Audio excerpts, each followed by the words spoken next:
cette balade, c'est que vous compreniez comment les architectes ont fait des choix originaux pour leur architecture contemporaine.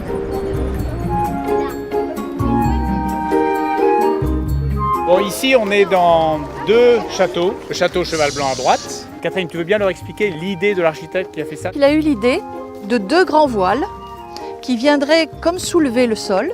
Donc ça donne cette architecture un peu particulière, mais qui derrière a une jolie idée, c'est de redire à quel point on s'intéresse à la nature et que ce sol est tellement lié à l'élaboration du vin.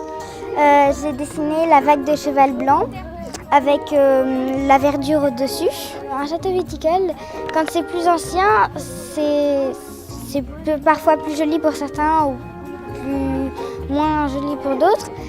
Et qu'un château viticole, c'est très différent. Enfin, ils sont jamais tous pareils.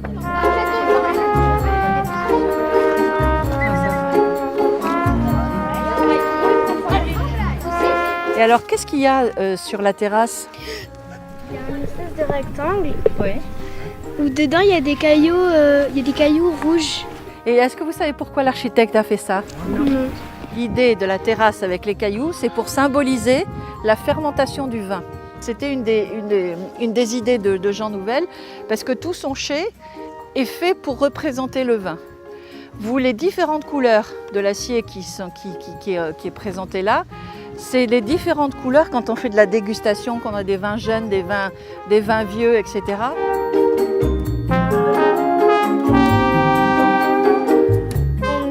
Sur la terrasse et comme vous voyez, il y a même plus d'espace pour les cailloux que pour les personnes qui visitent.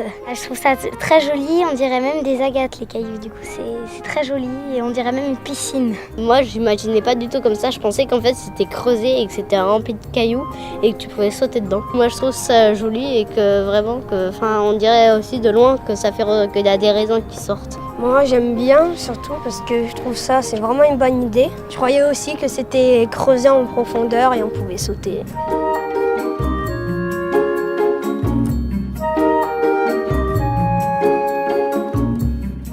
J'ai voulu qu'on vienne à Bardo parce que je vous ai parlé de contemporain et de changement des matériaux et de soucis du climat, etc. Bardo est un chai qui est très intéressant parce que tout a été fait pour qu'il y ait une énergie qui soit générée à l'intérieur du chai, c'est-à-dire qu'on n'a pas besoin d'énergie extérieure. Je voulais vous montrer aussi, vous comparer par rapport au château d'eau qui est là-bas. Il y a toute une époque, et notamment l'époque qui nous intéresse, les 100 dernières années, où les architectures ont été construites en béton. Le béton a été un matériau qui pendant longtemps a été le matériau utilisé par des grands architectes. Pourquoi je vous dis ça?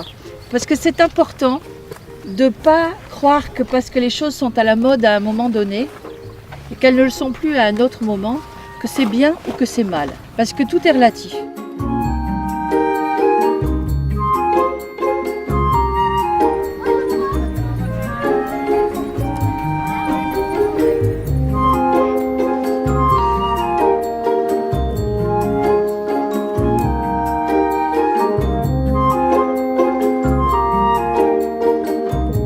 C'est un architecte qui travaille de façon très pure et qui a travaillé avec quand même le matériau de notre région qui est la pierre blonde.